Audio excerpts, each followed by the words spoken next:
তো আমার বাজান ইউনুস পীর সাহেব উনি কিন্তু ব্যক্তি হিসাবে ভালো,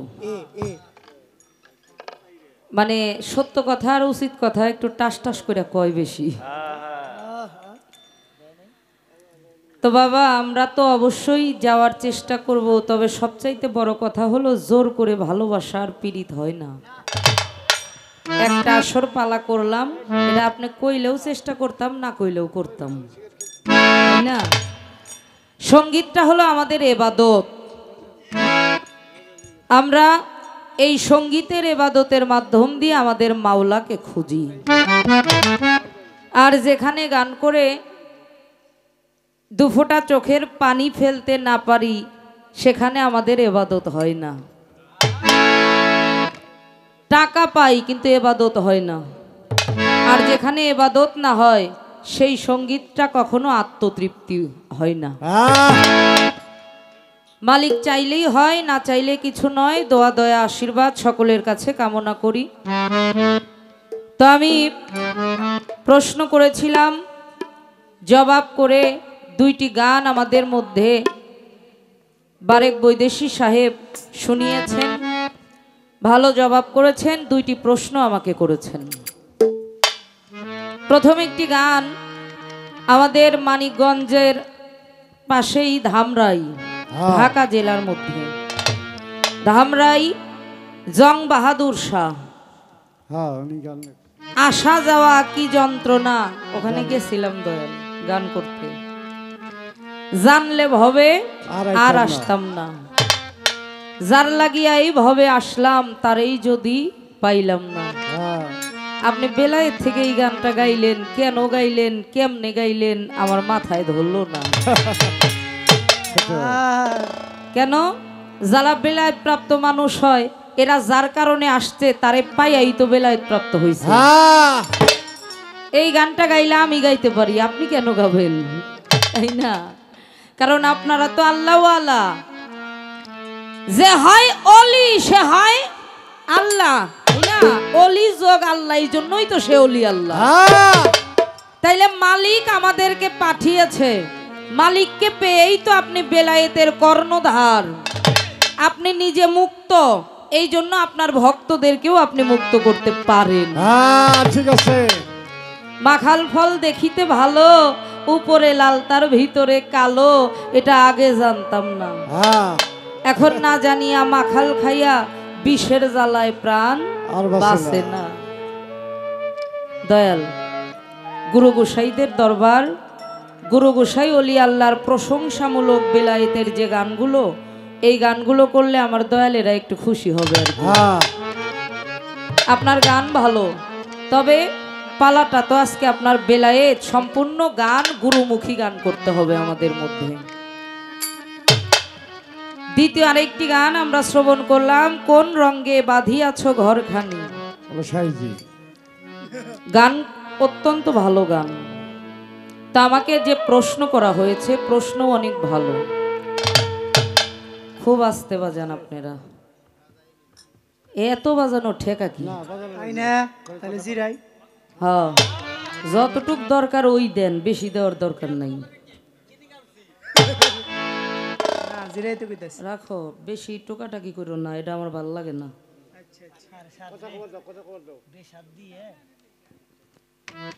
আহলে বায়াত এটা হলো বেলায়েত।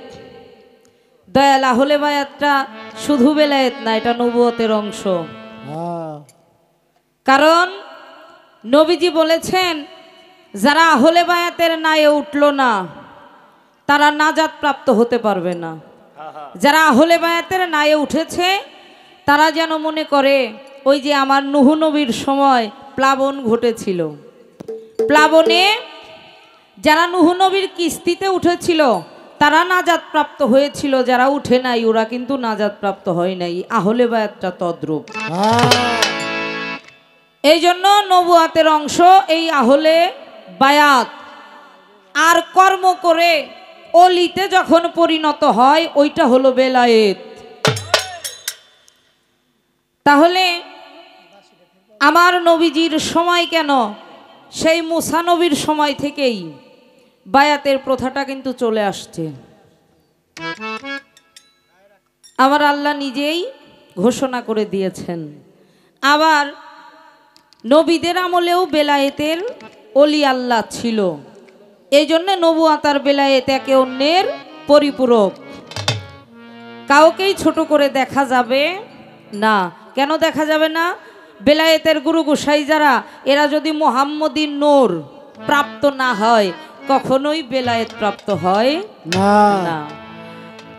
দেখবেন খেয়াল করে, মানুষটা কালো হোক, মানুষটা ফর্সা হোক, কপালের মধ্যে মুহাম্মদী নূরের ঝলক দেয়, ওই মানুষটা বেলায়েত প্রাপ্ত। সবার কপালে কিন্তু ঝলক দেয় না। আমাদের রশিদ সরকার একটা গান বেশি গাইতো, আমার কেমন জানি লাগে রে ও দরদি তোর ওই রূপে নয়ন দিয়া। সবার রূপে কিন্তু না। তখন একজন মানুষ যার জন্ম হইছে কবরে, এবার যাও না, আর আপনারা পিছনে দয়া করে একটু কথা বললেন না, পায়ে হাত দিয়ে বলি। এই যে মুরব্বি, আমি কারি বৈদেশী সাহেবকে অনেক সম্মান এবং শ্রদ্ধা করি। উনি অত্যন্ত বিজ্ঞ এবং একজন সাধক শিল্পী, একজন খলিফা। একটা নতুন প্রশ্ন করি, কারণ প্রশ্ন করলে একটু ভাবার সময় দিতে হয়। বলা হলো একজন ব্যক্তি মাত্র কাবা ঘরে ভূমিষ্ঠ হয়েছেন, সে কে? শেরে খোদা মাওলা আলী। আমার জানার দরকার, কাবা ঘরে মাওলা আলী ছাড়াও আর একজন ভূমিষ্ঠ হয়েছিল। বাহ বাহ বাহ। শুধু মাওলা আলী না, আরো একজন কাবা ঘরে ভূমিষ্ঠ হয়েছিল। তার মা কাবা গৃহের মধ্যে সন্তানকে ভূমিষ্ঠ করেছিল। সেই ব্যক্তিটার নাম কি? তার পূর্বের কোনো কর্ম বা সাধনার জোর ছিল কিনা? পবিত্র কাবা ঘর আল্লাহর ঘর, আল্লাহর ঘরে জন্ম নেওয়া এটা চারটেখানি বিষয় না। এই বিষয়টা আপনি দয়া করে একটু বলবেন। হ্যাঁ, মুর্শিদ একমাত্র বাতুনি এলেম শিক্ষা দিতে পারে। কথাগুলো কেন আসছে আমার প্রশ্নটা থেকে, তাই না? যে 5টি হরফ, এর সাধনা, এর কর্ম আমার নবীজি মাওলা আলীকে দিয়েছেন। যে কর্ম একমাত্র লজ্জা স্থানটা ঢেকে সমস্ত শরীর উলঙ্গ করে করতে হয় নিশিরাত্রে, এটা গুরু যারা ভক্তদেরকে দেয় এবং ভক্তরা এই কর্ম করে কামলিয়াত হাসিল করে। সেখানে দয়াল বললেন কি, বাতিনি এলেম এটা সব জায়গায় প্রকাশ করা যাবে না, গদ্দান কাটা যাবে। এ কথাটা সত্য, তবে জ্ঞানীদের জন্য ইশারাই যথেষ্ট, কলা ছুইলা দিতে হয় না। বেলায়েতটা এটা বাতুনি, এটা সত্য। আমি যেখানে আলোচনা করি দয়াল, আপনি যদি মনে করেন যে এই কথাগুলো বলা যাবে না, আপনি একটু ইশারাই দিয়ে যায়েন, তাইলেই আমরা পাবানি। একেবারে বঞ্চিত করা যাবে না, কারণ আপনি তো খলিফা, আমরা তো ভক্ত, আমরা তো আশা করি। নবীর মহরে নবুয়াতের মধ্যে কিছু একটা লেখা ছিল। সেটা কি লেখা ছিল? যার নূর নাই সে হলো অসুর, আর যে অসুর তার মধ্যে কোনো সুর নাই। চিরসত্য কথা। এখন আমার জানার দরকার, নূর আর বীর্য এটা কি এক? আপনারা জ্ঞানী? নূর আর বীর্য এটা কি এক? কথা বলবেন না দয়ালেরা, উঠা বসা করলে একটু নীরবে করেন। আমরা গাড়িতে আসছি, উভয় শিল্পী, গান কিন্তু গাড়িতে আসে নাই, কারণ আমরা জানতাম না আজকে কোন পালা দেবে যে বুদ্ধি করে আসরে আসুম, এমন কোনো কিন্তু সিস্টেম নাই। এজন্য একটু দয়া করবেন আমাদের প্রতি আপনারা। এই নূর সাধনা করতে হয়, গুরু গোসাই যারা এই নূরের সাধনা দেয়। আমি জানতে চাই, মানব দেহের ভিতরে যদি নূর আর বীর্য এক হয় তাহলেও আপনি বলবেন এখানে আমার কথা আছে। আর যদি এটা এক না হয়, এই নূরটা কি আর এই নূরের সাধনা দয়াল গুরু গোসাইরা কিভাবে দেয়, যা ঊর্ধ্বগামী করতে হয়, নিম্নগামীতে কখনোই আনতে হয় না। এর সাধনাটা, এর কর্মটা কি, যেটা বেলায়েতের গুরু গোসাইরা করে। কথা অনেক ভালো ভালো বলেছেন। মান আরাফান আফসাহু ফাঁকা দ্বারা ফারাব্বাহু, কথাটা কে বলেছে? মাওলা আলী। সক্রেটিস বলেছেন নো দাই সেলফ। লালন সাইজি বলেছেন যার আপন খবর আপনার হয় না।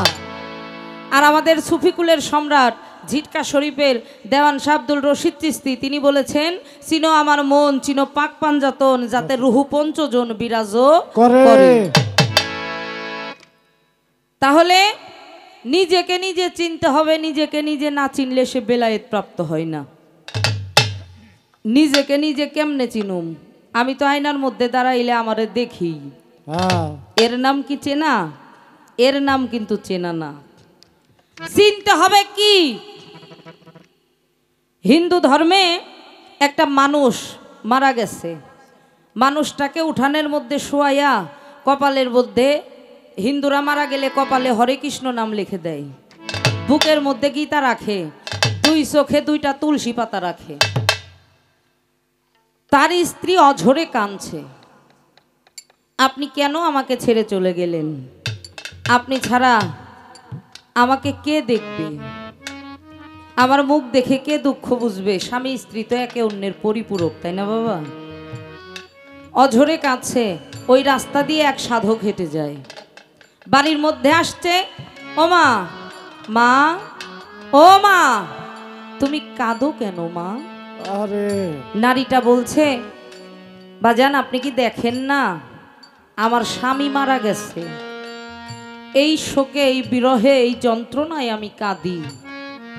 আবার প্রশ্ন করে ও মা, মা, মাগো আপনি কাঁদেন কেন? একই উত্তর করে, আমি না আপনাকে বললাম আমার স্বামী মারা গেছে, আমি এই জন্য কাঁদি। ওই সাধক ডেকে বলেছিল মা সত্যি কি আপনার স্বামী মারা গেছে? মেয়েটা কষ্ট পায়, ডাক দিয়া বলে আপনি দেখেন না এটা আমার স্বামীর লাশ, আমার স্বামীর বডি শোয়ানো, এরপরেও আপনি কেন প্রশ্ন করেন? ওই সাধক ডাক দিয়ে বলেছিল মা ওইটা তো বডি, ওইটা তো তোমার স্বামী না, ওটা তোমার স্বামীর দেহ, ওইটা তো তোমার স্বামী না। তোমার স্বামীর সাথে যদি ভালোবাসা করতে, তোমার স্বামী তোমাকে রেখে কখনো আলাদা হতো না।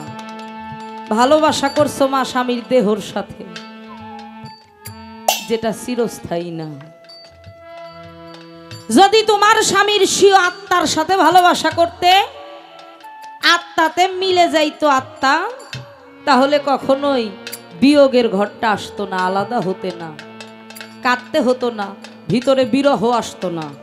আপনি তো বেলায়েতের গোসাই, নিজেও আপনি খলিফা, দয়া করে আপনি আমাকে জবাব করবেন। আমরা অনেক ভক্তরা আছি, দয়াল আমাদের চর্ম চোখের আড়ালে চলে গেছে, আছে না বাবা?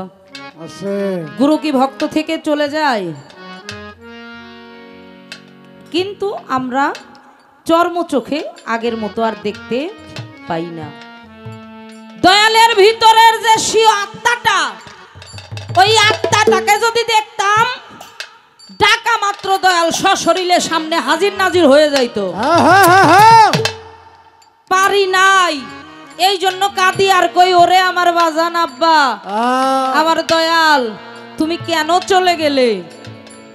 আপনি আজকে এই কর্মটা আমাদেরকে বেলায়েতের গোসাই হিসাবে শিক্ষা দেন, যেখানে যে অবস্থায় আমার দয়াল কলিমুদ্দিন আল চিস্তি নিজামি থাকুক না কেন, ডাকা মাত্র যেন দয়ালকে আমি পাই।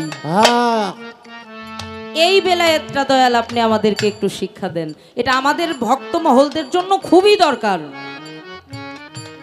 এই ভালোবাসা করতে চাই, তিল পরিমাণ আলাদা থাকতে চাই না গুরু থেকে, দয়াল থেকে।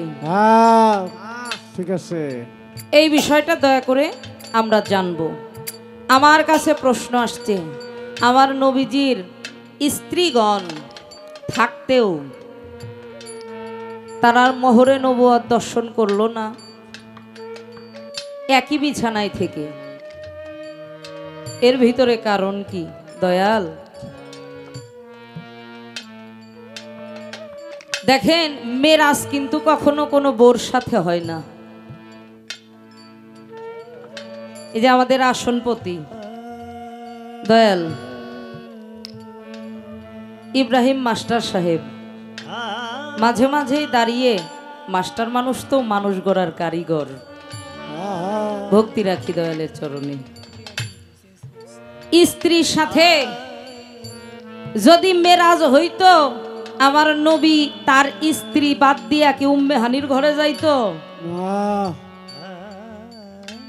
একটা হলো স্ত্রী, একটা হলো অর্ধাঙ্গিনী, আর একটা হলো সহধর্মিনী। স্বামীকে ধর্মের পথে যে অগ্রসর করে সে হয়ে যায় সহধর্মিনী। আমার মায়েরা গান শুনছেন, মায়েদেরকে ডাক দিয়ে বলি সহধর্মিনী হয়ে যান, বউ থাইকেন না। রশিদ সরকার গান লিখেছে, বিয়ে করলে বউ পাওয়া যায়, নিগুর সাথী মেলে না, আমি কি করে করব গুরু তোমার সত্য সাধনা। আচ্ছা, আপনার স্বামী যাচ্ছে গুরু বাড়ি, যে কোনো কারণে আপনি যদি না যাইতে পারেন, আপনার কাছে মুরগির ডিম বিক্রি করা টাকা থাকে, ছাগল গরু পালেন, দুধ বিক্রি করা টাকা থাকে, স্বামীকে দিয়ে বলবেন দয়ালের চরণে গিয়ে এই হাদিয়াটা দিয়ে এই দাসীর কথাটা একটু বললেন। ওরে সহধর্মিনী এটা সমস্ত সুখ দুঃখে পাশে থেকে মনোবল শক্তিবল যোগাবেন। কি হয়েছে তোমার?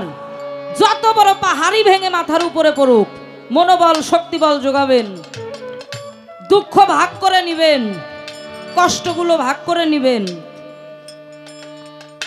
অর্ধাঙ্গিনী হয়ে যাবেন। অর্ধাঙ্গিনী পেয়েছিলেন একমাত্র খাদিজাতুল কুবরা আম্মাজানকে। যে আম্মাজান পর্দা নেওয়ার পরে আমার নবীজি অঝরে কেঁদে কেঁদে বলেছিল, আমার মনে হয় আমার দেহের একটা অঙ্গহীন হয়ে গেছে। মানুষের প্যারালাইজড হলে যেমন একটা সাইড পড়ে যায়, মনে হয় ওই রকম আমার দেহের একটা অঙ্গহীন হয়ে গেছে। আম্মাজানের জন্য এভাবে কেঁদেছিলেন আমাদের নবীজি। এখন বাজান, মহরে নবুয়াত এটা হলো সর্বোচ্চ শক্তি এবং পাওয়ারফুল। এই নবুয়াত যারা একান্ত ভক্ত তারা দর্শন করেছিল, আর আমার পাক নবীজি ইচ্ছা করে যাদেরকে দেখাইছে তারা দেখছে, সবাই কিন্তু দেখে নাই। এটা জোর করে দেখার বিষয় না। স্বামী আর স্ত্রী একই ঘরে থাকে, মস্তক থেকে পায়ের তালু পর্যন্ত স্বামী আর স্ত্রী উভয়ের সমস্ত জায়গা কিন্তু চিনে। এরপরেও এই নবুয়তটা দেখে নেই, দেখারও কথা না, এটা দেখারও বিষয় না। দরদি যারা ভক্ত ছিল তারা দেখেছিল। ওই যে বললাম, যারা স্ত্রী হয় তারা কখনো মহরে নবুয়তটা দেখতে পারে না। আবার নবীজি যখন পর্দা নিয়েছিলেন, মস্তক থেকে পায়ের তালু পর্যন্ত কোথাও কিন্তু এই মহরে নবুয়ত সেখানেও দেখা যায় নাই। এই মহরে নবুয়তের মধ্যে কিছু একটা লেখা ছিল যা স্পষ্ট দেখা গিয়েছিল। অনেকে বলে কালেমা লা ইলাহা ইল্লাল্লাহু মুহাম্মাদুর রাসূলুল্লাহ সাল্লাল্লাহু আলাইহি ওয়াসাল্লাম। সুবহানাল্লাহ। বৈদেশী সাহেব তিনি বলেছেন, বাউলের কাছ থেকে এটা আশা করা যায় না।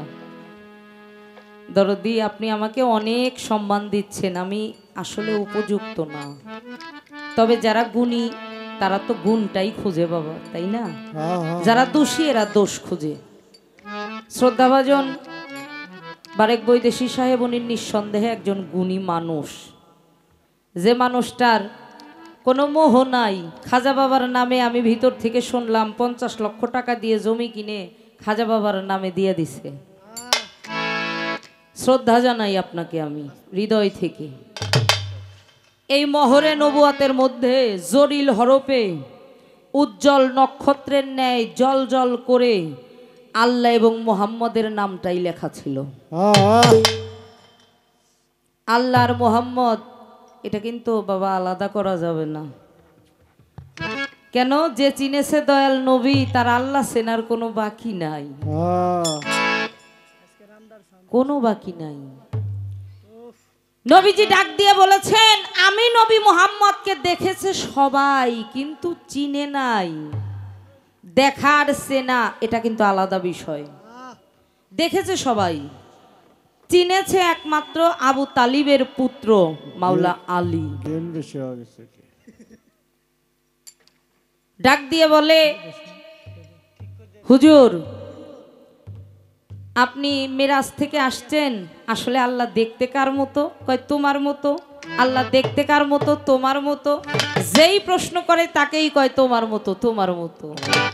মাওলা আলী করো জোরে মস্তকটা নিচু করে খেয়াল করিয়া কাছে গিয়ে জিজ্ঞাসা করেছিল, হুজুর সবাইকেই তো একই উত্তর দিলেন, আমার বেলায়ও কি এটাই হবে নাকি ব্যতিক্রম? যদি দয়া করে বলতেন। আমার হুজুর পাক বলেছিল, মান রায়ানি ফাকাদ রায়াল হক, আমাকে দেখো তাকে দেখার বাকি থাকবে না।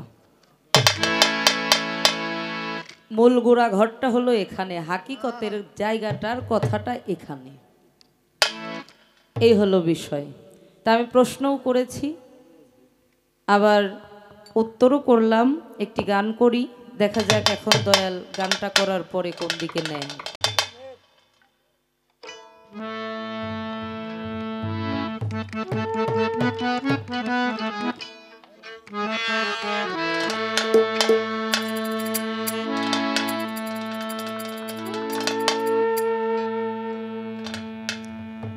ওরে আহাদে আহাম্মদ মিলে করো মুহাম্মদের ঠিকানা।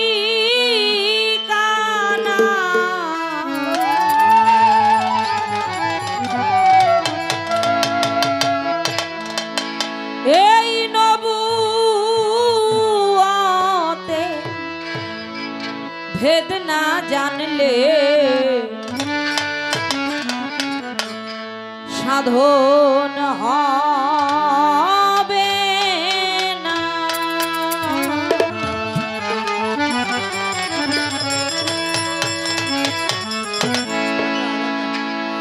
আহাদে আহাম্মদ মিলে, আহাদে আহাম্মদ মিলে, আহাদে আহাম্মদ মিলে কর মুহাম্মদের ঠিকানা, কর মুহাম্মদের ঠিকানা। নবুয়াতের ভেদ না জানলে সাধন হবে না, হবে না। নবুয়াতের ভেদ না জানলে সাধন হবে না।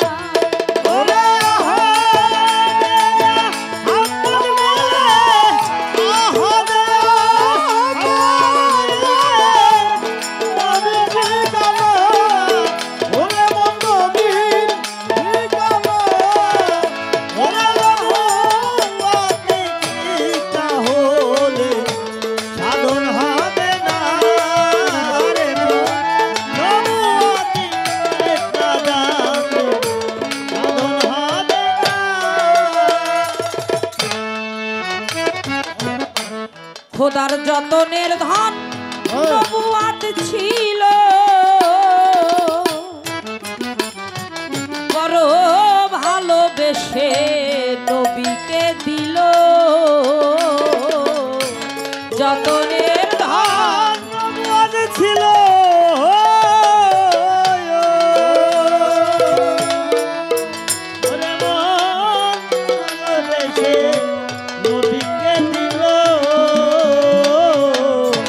বড় যতনের ধন এই মহরে নবুয়াত ছিল,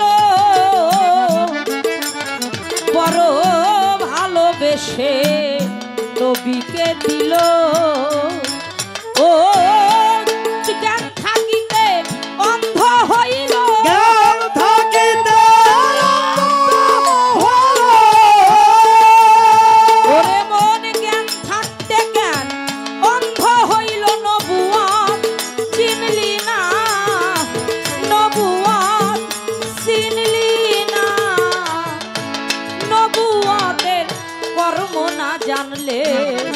সাধন হবে না, হবে না।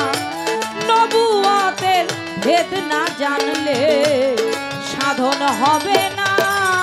ওরে আহা দেয়া হাম্মদ ছিল, আহা দেয়া হাম্মদ ছিল, করম মুহাম্মদের সাধনা, ওরে করম মুহাম্মদের সাধনা।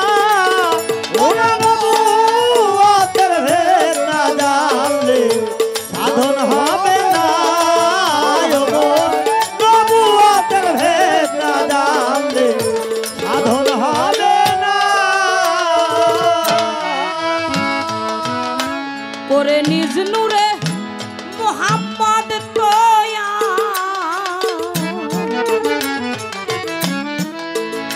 ও নবীকে দিয়েছেন ভার। এ বাবা পেট কমায় বাজা, প্রত্যেক আসরে বলতে হয়।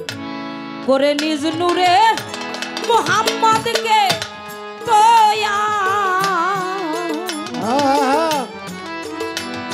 দিল নবীকে নবুয়াতের ভার। ওরে নবীর সাথে না হইলে দিদার, সাথে না হইলে দিদার, ওরে নবীর সাথে না হলে দিদার পারের সন্ধান মিলে না। নবীর সাথে না হলে দিদার, ওরে নবী সাথে না হলে দিদার, নবীর সাথে না হলে দিদার, ওরে নবীর সাথে না হলে দিদার, নবীর সাথে না হইলে দিদার সন্ধান মিলে না, পারের সন্ধান মিলে না। নবুয়তের ভেদ না জানলে সাধন হবে না, হবে না। নবুয়তের ভেদ না জানলে সাধন হবে না। ওরে আহা দেয়া হাম্মদ ছিল, আহা দেয়া হাম্মদ ছিল, করম মুহাম্মদের সাধনা। ওরে নবুয়তের ভেদ না জানলে সাধন হবে না, নবুয়তের ভেদ না জানলে সাধন হবে না।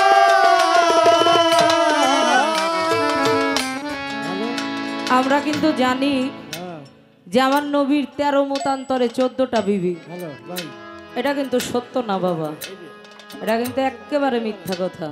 হ্যালো, কারণ 11 জন ছিলেন দাসী রূপে,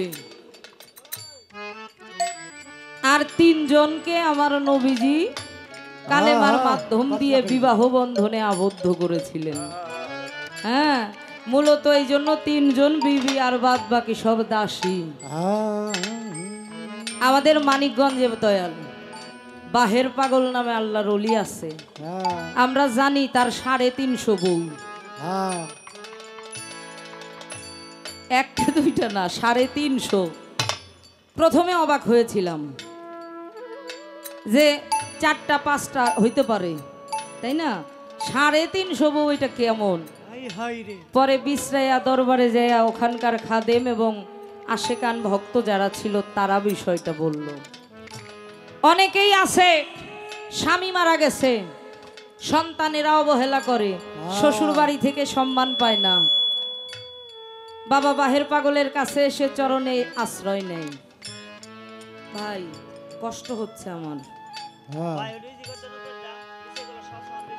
নিচের গুলো অনেক বেশি আমার থেকে। না না, ওদেরটা আমার থেকে কম রাখতে হবে। দেখেন আমাদের বারেক ভাই তিনি বলেছেন প্রতিদিন গান। প্রথমে একটু নার্ভাস ছিলাম, দেশের অবস্থা যখন উলট পালট হয়ে গেল, গান হবে কি হবে না। মালিকের এত দয়া, ইয়া রাজ্জাকু, মালিক তো সবারই রেজেক দাতা, তাই না গো? প্রচুর গান এই সিজনে, অনেক গান। কণ্ঠের অবস্থাটাও আপনারা বুঝছেন, এরপরেও সমস্যা নাই। আল্লাহর ওলির দরবার, দিলাম তোমার উপর ভার, যা করো এবার। আমি মৌসুমী ব্যক্তিগতভাবে যদি আমার কথা বলি, আমি আমার গুরু শক্তির উপরে ভরসা করে চলি বাবা। আমি অন্য কোনো কিছুর সাধনাও করি না, এবাদতও করি না, ডাকিও না, স্মরণও করি না। হ্যাঁ হ্যাঁ সত্য কথা। আমি আমার গুরু নাম নিয়ে চলি, আর গুরু শক্তি নিয়েই আমি ভরসা করে চলি। ভাই একটু খেয়াল রাখবেন আমার দিকে। তো এরকম অনেক অসহায় নারীরা এসে দরবারে আশ্রয় নিয়েছিল। দরবারে থাকে, দরবারে গোলামি করে, বাহেশা পাগলের নিকটতম থাকে, অনেকে বাজে মন্তব্য করে। তো প্রত্যেকটা নারীকে ডাক দিয়ে বলেছিল, তোমাদেরকে কেউ যদি জিজ্ঞাসা করে বাহের পাগল কি হয়, বলবা স্বামী হয়। কারণ গুরু হলো জগৎপতি, গুরু হলো প্রাণপতি। হ্যাঁ হ্যাঁ যার যার মুর্শিদ ভক্তের জন্য হলো প্রাণপতি, আর পতি শব্দের অর্থ তো স্বামী, তাই না বাবা? তো এই রকম আমার নবীজির বেলায়ও আমার নবীজির চরণে অনেক নারীরা এসে আশ্রয় নিয়েছিল।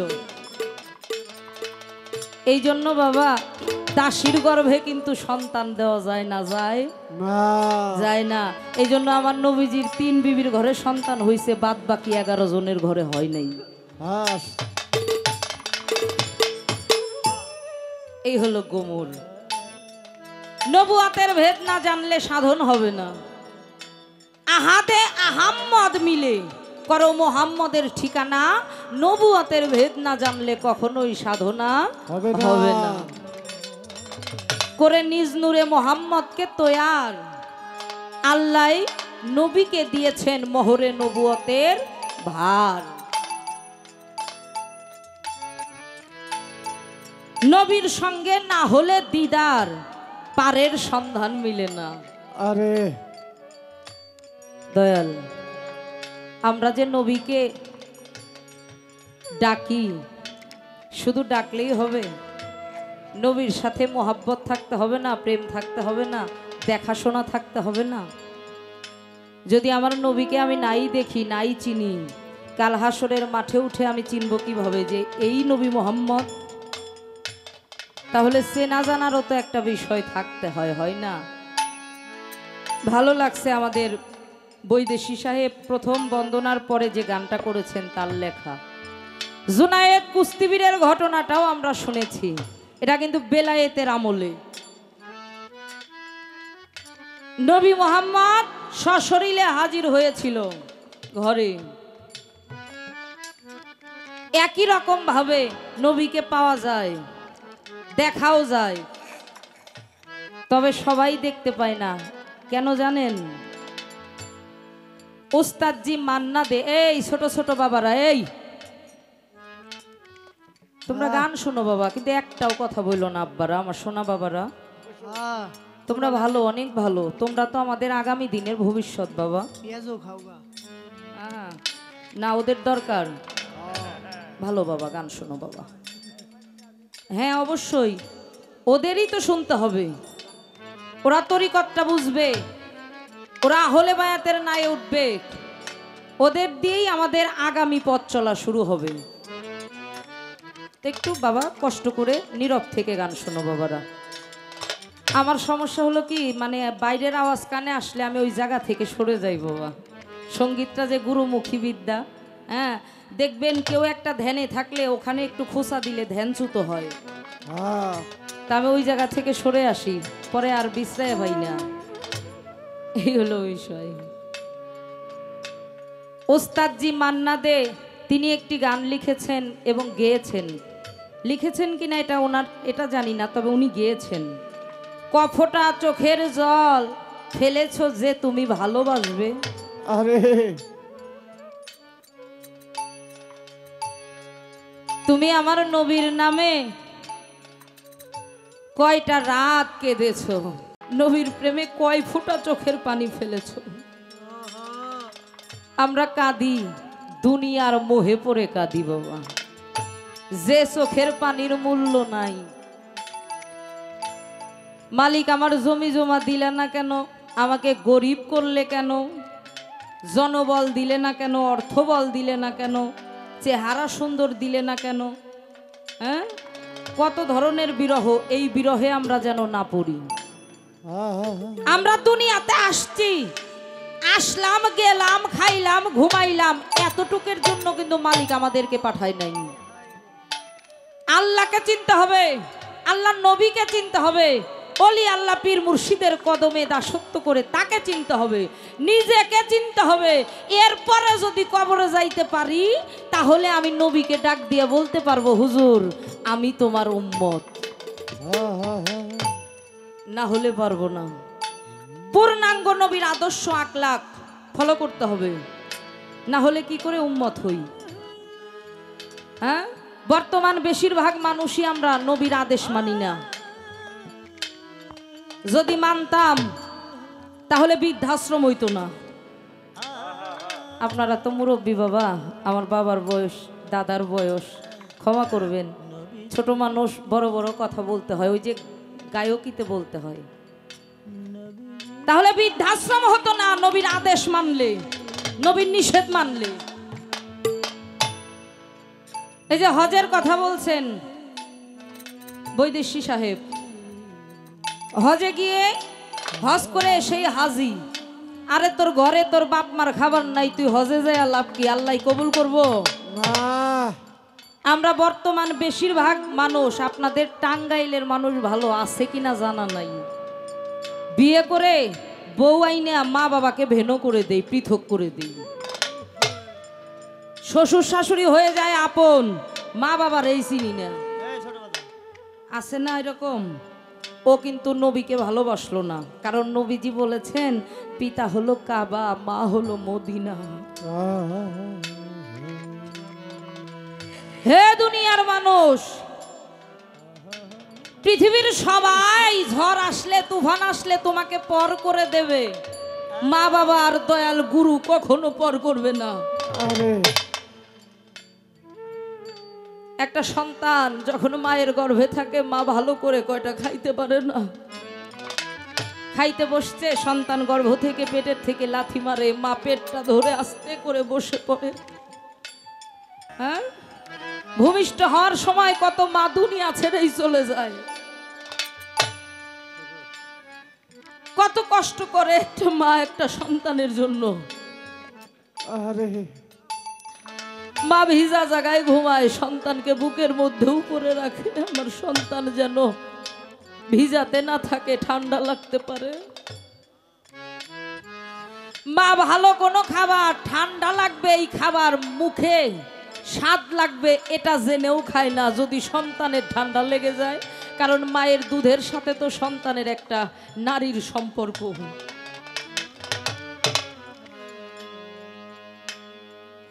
দরদ আমার প্রিয় নবীজি ঈদগাহের মাঠে দাঁড়িয়ে চিৎকার করে ডেকে ডেকে বলেছিল, ঈদ সবার জন্য না। একজন সাহাবা প্রশ্ন করে, হুজুর আমরা মুসলমান, আমাদের জন্যই তো ঈদ। আমার হুজুর পাক ডেকে বলে, ঈদটা কাদের জন্য জানো? যাদের ঘরে বাবা মা আছে।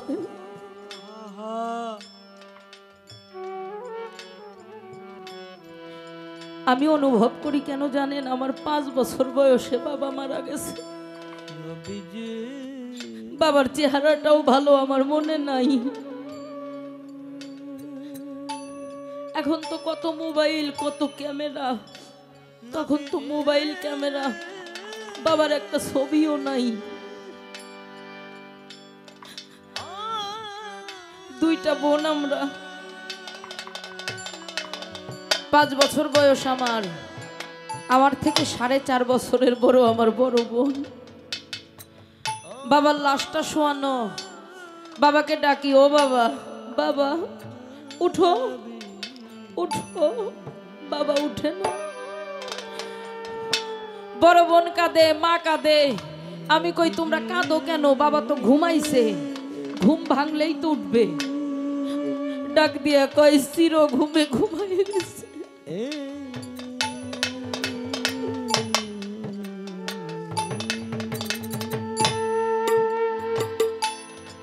শত ডাকলেও আর কথা বলবে না,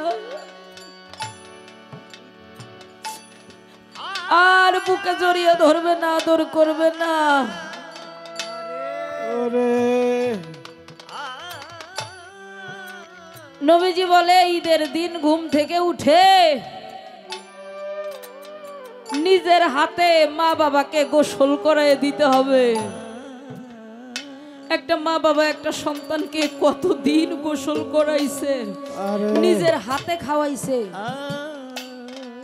কত রাত বাবা মা সন্তানের জন্য জেগে কাটাইছে।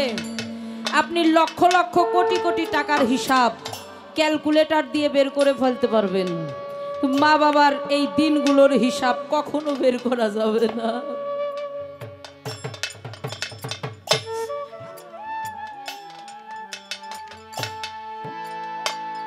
ওরে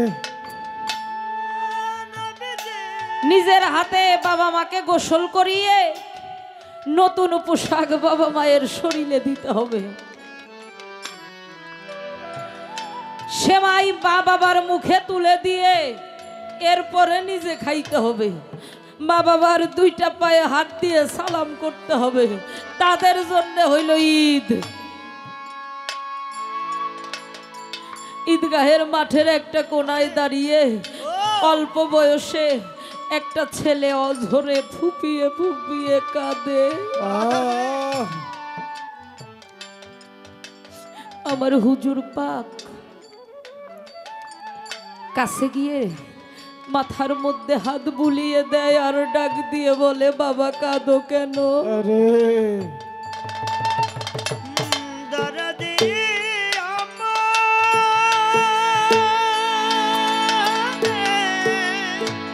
ও বাজান, তুমি কাঁদো কেন? আমার কথাই কি কষ্ট পেয়েছো? তোমার বয়সও বেশি না, আমার কথাই অঝরে তোমার চোখে পানি কেন বাবা? ছেলেটা ডাক দিয়ে কয়, হুজুর আপনি না বললেন ঈদটা সবার জন্য না? হুজুর গো, আজকের এই ঈদটা আমার জন্য না। ও হুজুর, আমি বাড়িতে যাব, মা বলে ডাক দেব, আমার সেই জনম দুঃখী মা বেঁচে নাই।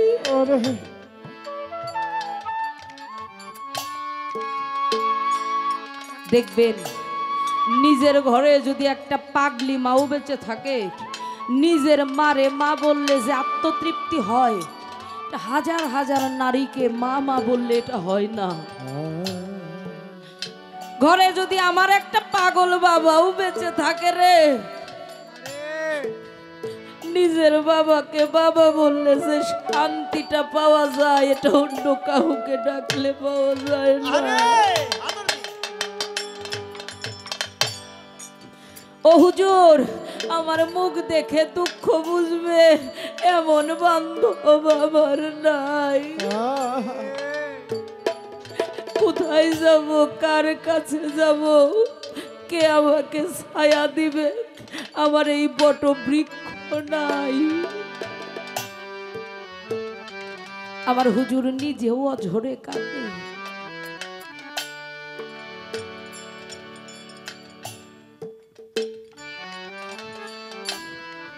আমার হুজুর ডাক দিয়ে কয়, তোর মতো এতিম আমি নিজেও। আমি যে তোর মতো এতিম, আমারও বাবা নাই, মা নাই। হারানোর বড় যন্ত্রণা, যারা হারাইছে সেই তো জানে রে। মাগো আমি জনমে তীরে মাগো আমি জনমে তীরে হইলাম, জনমে তীরে হইলাম। আমার নাইকো মা, নাইকো বাবা,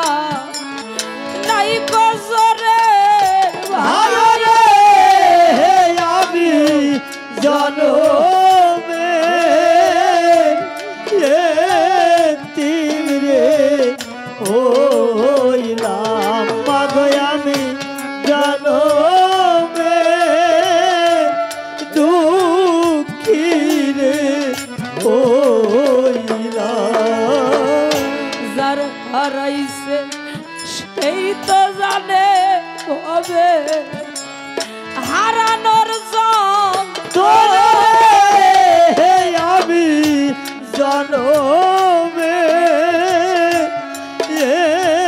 তিন রে হইলাম জনমে দুঃখী রে হইলাম।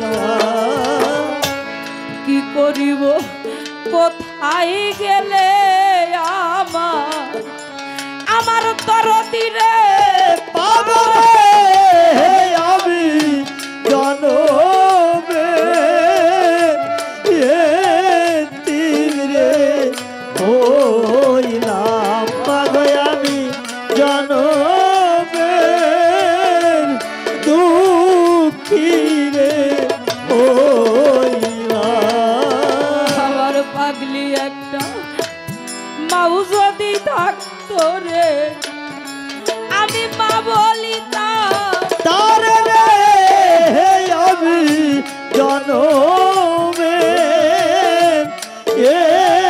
তিন রে হইলাম পাবো আমি জনমে দুঃখী রে হইলাম। পাগল একটা বাবাও যদি বেঁচে থাকতো বাবা কইতাম তারে আমি জনমে তিন রে হইলাম পাবো আমি জনমে দুঃখী রে হইলাম। আমার মুখ দেখে দুঃখ কেউ বুঝে না রে তোমারে রায়া রে আমি জনমে তিন রে হইলাম পাবো আমি জনমে দুঃখী রে হইলাম। ভাই জানে ভাইয়ের জ্বালা রে তরিকার ভাই তারে আমি জনমে তিন রে হইলাম পাবো আমি জনমে দুঃখী রে হইলাম। খালি খালি খালি লাগে রে তোমারে রে আমি জনমে তিন রে হইলাম পাবো আমি তিন রে হইলাম। আজ কতদিন হয় দেখি না তোরে রে দেখা দেওয়া শিরবে আমি জনমে তিন রে হইলাম পাবো আমি জনমে তিন রে হইলাম।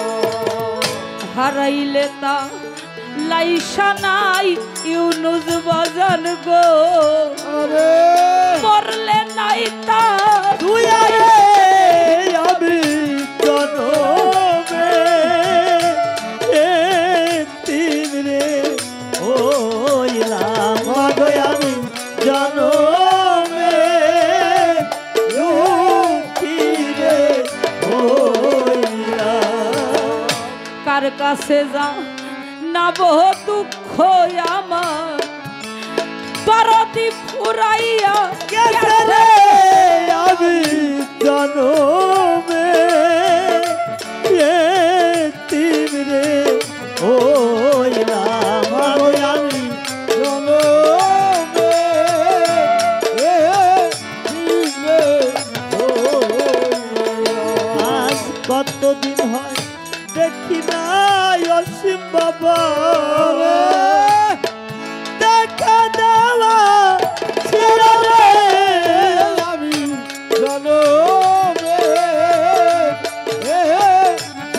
রে ওই বাবা আমি জনমে দুঃখী রে ওই নিদানে রিয়া ডাকিত কলিম সৃষ্টি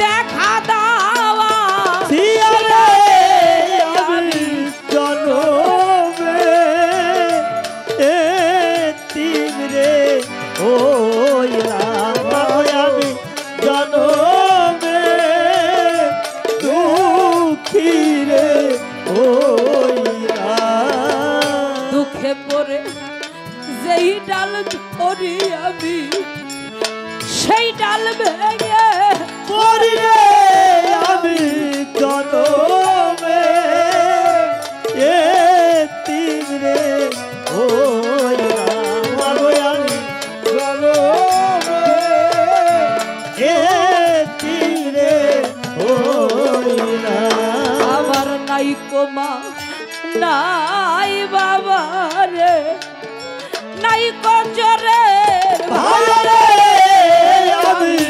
জনমে এতিম রে ওই আমি জনমে দুঃখী রে ওই খালি খালি খালি লাগে রে তোমারে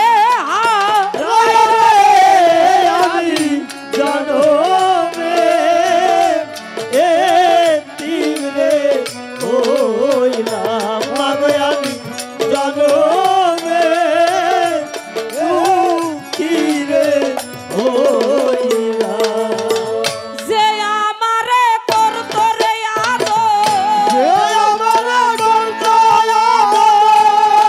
যে আমারে করতো আদর তারে যাইয়া কোথায় পাই কার কাছে যাইয়া দরদি আর ভবে নাই কার কাছে যাইয়া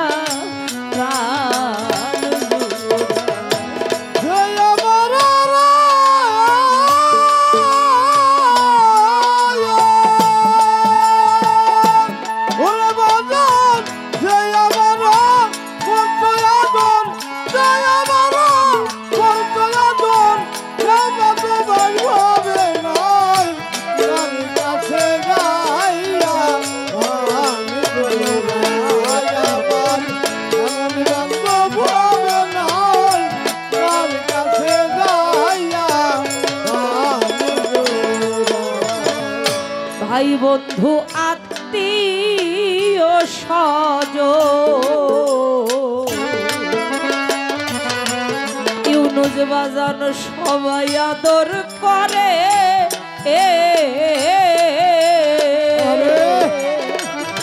মায়ের মতো পাইলাম না মা রাইখাছে ওরে মায়ের রাইখাছে উদরে রে রাইখাছে উদরে ওরে মায়ের রাইখাছে উদরে রে রাইখাছে উদরে আমার ভাই বন্ধু আত্মীয় স্বজন রে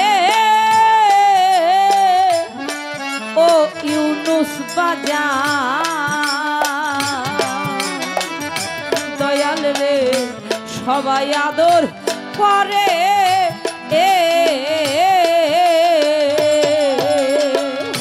মায়ের মতো পাইলাম না মা রাইখাছে ওরে মায়ের রাইখাছে উদরে রে রাইখাছে উদরে আমার মায়ের রাইখাছে উদরে রে রাইখাছে উদরে আমি তাও একটু ভাবিলাম তাও একটু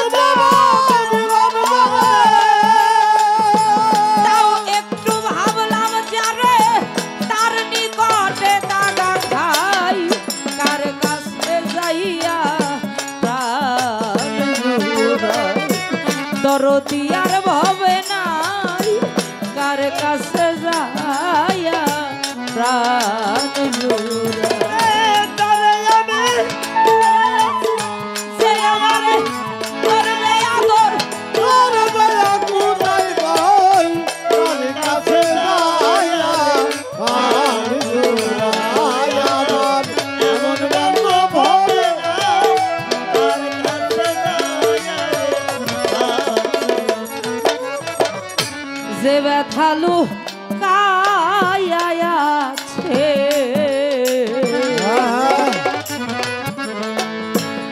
ইব্রাহিম মাস্টার দয়াল এই পুরা বুকে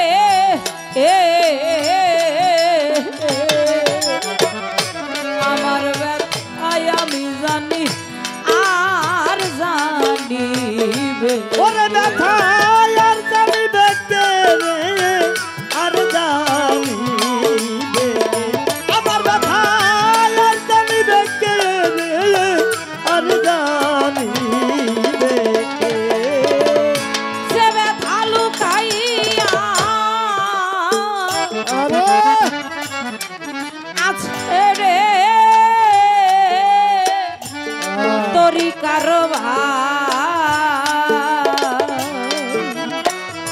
দরদ রে এই পুরা বুকে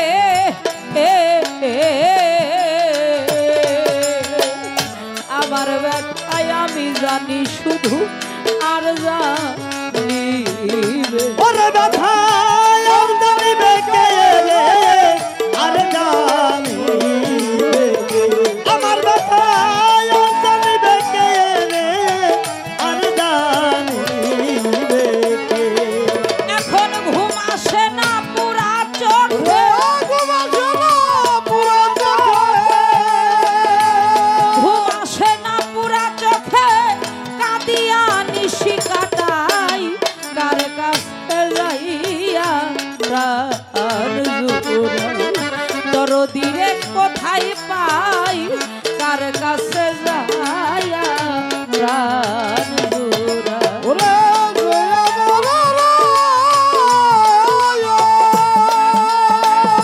ওরে পাগল যে আমারে করবে আদর যে আমারে করবে আদর তারে যায় কোথায় পাই তার কাছে যায় রে প্রাণ জুড়াই আমার এমন দরদ ভাবে নাই তার কাছে যায় রে প্রাণ জুড়াই আমার ব্যথার অবসান গো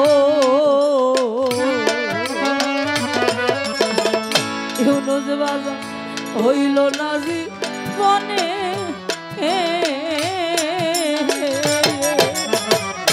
কার জন্য এত ব্যথা সইছে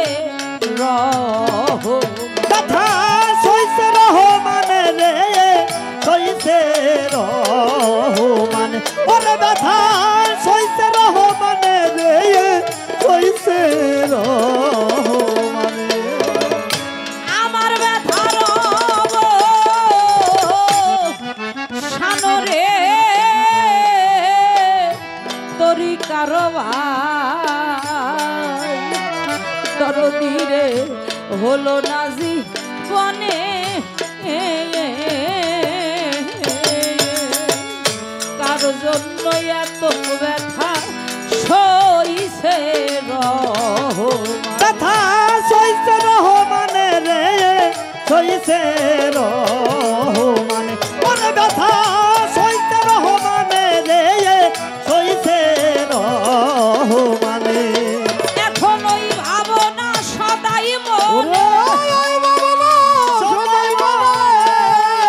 এখন ওই ভাবনা সদাই মনে কোন দিন জানি মরে যাই কার কাছে যাইয়া প্রাণ জুড়াই দরদিরে কোথায় পাই কার কাছে যাইয়া প্রাণ জুড়াই যে আমারে করতো